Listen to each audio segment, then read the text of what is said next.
Raul já me apresentou, eu, por estranho que pareça aqui para alguns, sou engenheiro agrônomo, tudo a ver com o que eu estou fazendo aqui.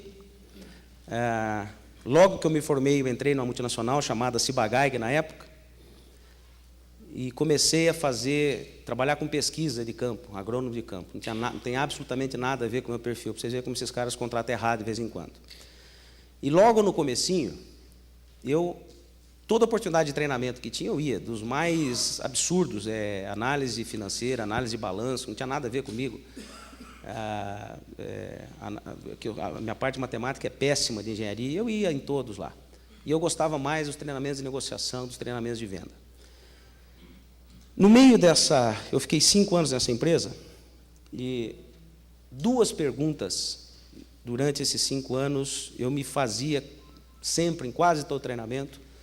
Eu me perguntava bastante 2 coisas. Primeiro, o que leva uma pessoa a comprar de você? Por que eu pergunto isso? Porque a gente ia em reunião de vendas, eu trabalhei uma época com marketing, como gerente de marketing, e a mesma palestra que um super vendedor dava, convencia, eu fazia avaliação e encantava algumas pessoas, as pessoas davam 10 em tudo. Na mesma palestra, a gente ia ver a avaliação e a gente tinha dado 0 em tudo. Eu olhava de novo e falei, mas será que foi a mesma pessoa que deu a palestra? Como é que pode, no mesmo grupo lá, 100, 200 pessoas, não a maioria dando notas bastante altas, mas uns 10 ou 20% odiando aquilo lá? Eu via a palestra. Até que eu fui em algumas, onde quem odiou fui eu, e a gente ia ver a avaliação, estava lá, 9,8, 9,5, 10 de média. E eu ficava me perguntando, mas o que motiva uma pessoa, para um mesmo assunto, ter reações tão diferentes? Por que um apelo de uma propaganda, um apelo de marketing, ou uma conversa de um vendedor, ou de um negociador, ou de um gerente, ou de um gestor, de um diretor, por que um papo, às vezes, convence tão rápido algumas pessoas e simplesmente não convence outras?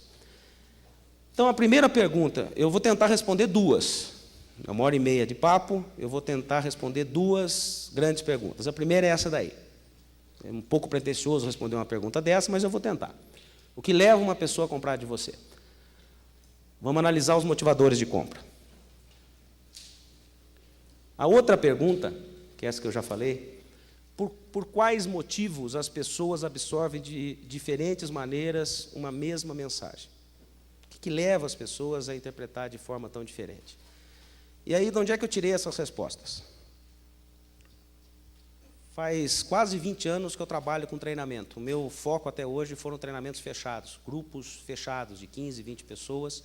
Eu comecei a estudar, eu fiz uma pós-graduação em direção de empresas, depois fiz SBDG, Sociedade Brasileira de Dinâmica de Grupos, e a partir de 98, 99, eu me apaixonei por neurologia e psiquiatria. Eu não sou médico, não sou psiquiatra, mas a minha esposa está aqui, ela sabe quanto eu estudei nesses 10 anos, quanta xeretice, quanto congresso eu fui, quanto livro de medicina, de neurologia eu estudei, para entender e chegar a algumas conclusões que eu vou falar aqui para vocês.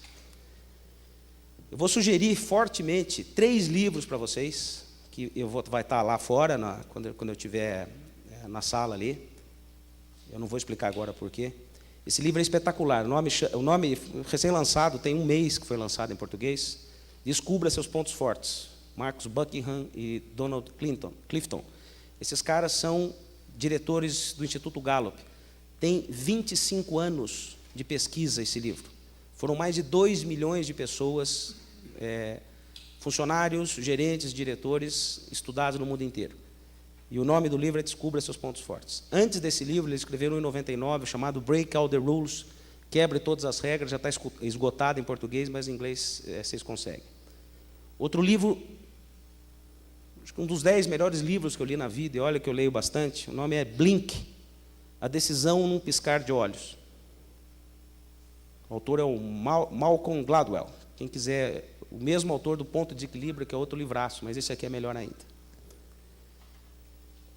E um livro, sim, que é para deixar o cara pensando muito tempo, o nome é O Ponto de Desequilíbrio, desse mesmo cara aqui. E o título, o mais legal é o capítulo 1 e o 2, que ele explica o seguinte: como é que pequenas coisas podem fazer uma diferença grande. Primeiro e segundo capítulo, nem que vocês peguem a internet, isso aqui tem de graça o primeiro e segundo capítulo, leiam porque vale a pena. Vai explicar muito dessa crise. Então, as duas perguntas são essas. Esse pessoal passou muitos anos pesquisando a reação das pessoas. Não leiam ainda, senão perde a graça o que está escrito na apostilinha, senão já conta tudo adiantado. Prestem atenção aqui que eu não vou falar. Todo mundo, quem que vende especificamente, trabalha com venda e negociação, levanta a mão aqui, especificamente, quase todo mundo.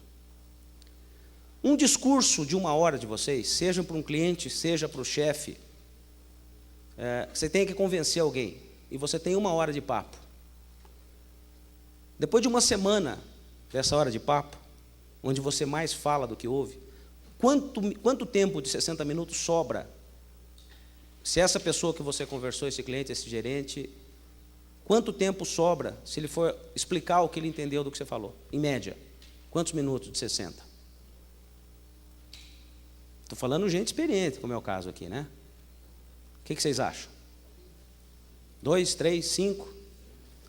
Se a gente pegar super especialistas, os professores de pós-graduação de Harvard, durante 3 anos seguidos, esse pessoal do Gallup fez a seguinte pesquisa. Os cursos de verão lá, cursos de 1 dia, curso de 1 tarde, palestras de 1 hora, 2 horas, eles pegaram super especialistas, os professores nota 10 de Harvard, pagaram lá, eles pagam 5, 10 dólares para cada estudante, mandaram os caras assistir as palestras, infiltrados no meio do público, só palestrante top de linha, e a pesquisa era a seguinte: daqui 1 semana você volta aqui, para quê? Assista a palestra lá e daqui 1 semana você vai ganhar mais 10 dólares para responder algumas perguntas. As perguntas eram: conta para a gente o que sobrou daquela palestra. Você gostou da palestra? Adorei. Como é que foi? Espetacular. Resume para a gente. E fizeram isso durante anos, com milhares e milhares de alunos. Teoricamente, só professores top de linha, escolhidos a dedo, teoricamente, com os melhores alunos, todos os alunos de pós-graduação. Quanto é que sobrou disso? Agora os super especialistas. 1 semana depois, vocês, teoricamente, eu sou um especialista, estão ouvindo a minha palestra. Por essa média aqui, daqui 1 semana, vocês lembrariam de quanto tempo dos 60 minutos que eu vou falar? O que vocês acham? 10? Mas pega um super especialista, muito mais do que eu. O que vocês acham que sobra? 10 minutos? 4? Só isso? De 60 minutos, em média, ouve-se 30.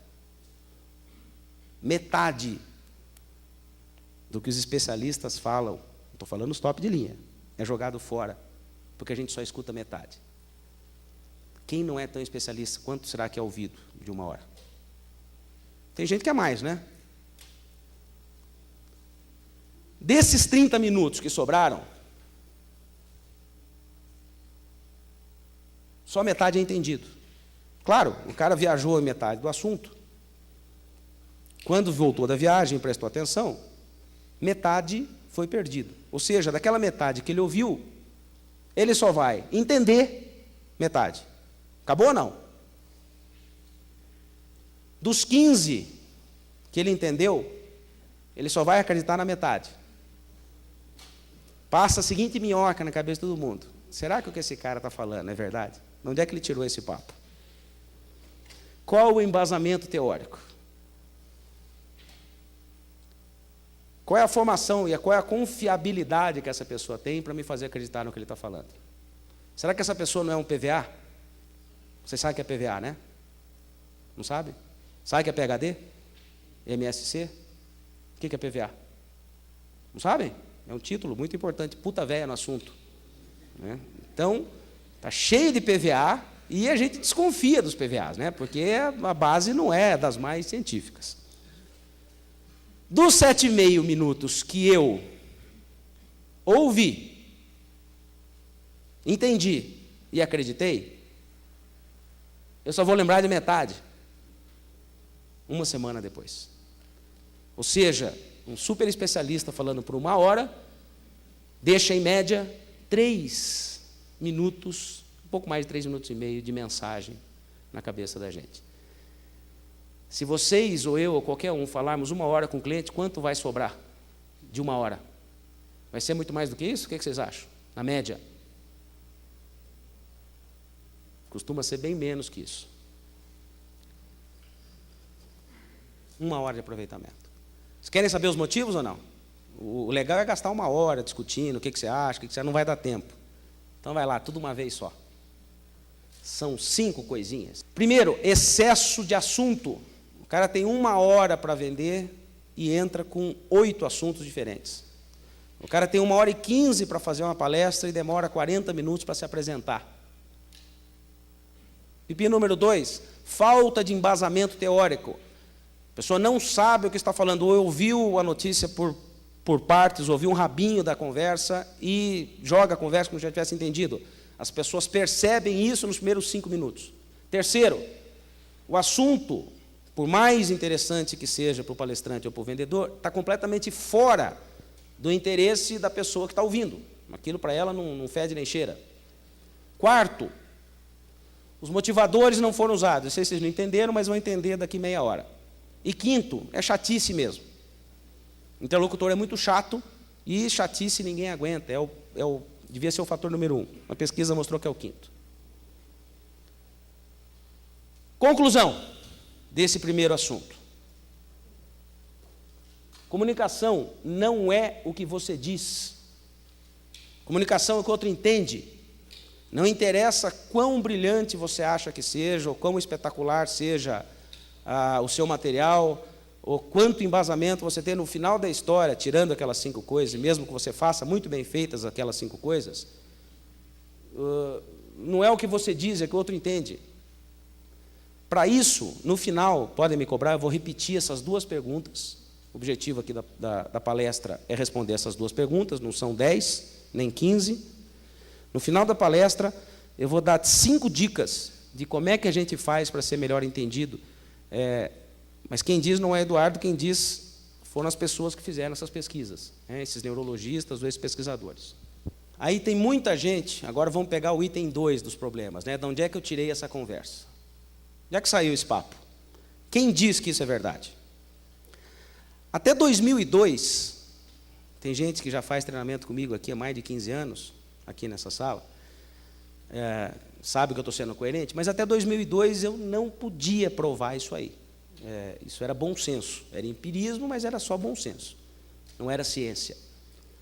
A partir de 2002 aconteceu uma coisa espetacular, depois de 2005 aconteceu de novo e 2007 aconteceu de novo. O assunto psicologia começou a ganhar prêmios Nobel de Economia. Vocês ouviram falar disso? Nesses últimos 5 anos? Imagina, quem é que ganha prêmio Nobel de Economia, pessoal? Qual é a profissão? Economista, matemático, físico, engenheiro, é isso? O cara que ganhou o prêmio Nobel de Economia em 2002 é psicólogo, Daniel Kahneman. Querem uma dica de primeira? O cara mais espetacular que apareceu em gestão, em vendas e negociação nos últimos 30 anos no mercado, é esse aí. Ele fala que ele não entende nada de vendas porque ele nunca vendeu, ele fala que ele não entende nada de negociação porque ele nunca negociou, ele é um cientista, e ele diz que ele não entende nada de gestão porque ele nunca foi gerente. Leiam www.kahneman.com ou então procurem no Google, em português mesmo tem textos interessantes. Kahneman, um nome, é meio esquisito de escrever. Não tem bobajada, não é estudo politicamente correto. Ele não se preocupa com as comparações que ele faz. O cara é brilhante. Algumas das conclusões que ele chegou, e eu ia passar direto só para dizer, estudem o Kahneman, porque o Kahneman é legal. Mas como nós estamos no meio dessa confusão, ele previu isso, e leiam o que ele escreveu em 2002, 2003, ele veio para o Brasil em 2006, fazer um ciclo de palestras, andou o Brasil inteiro, e ele previu essa confusão.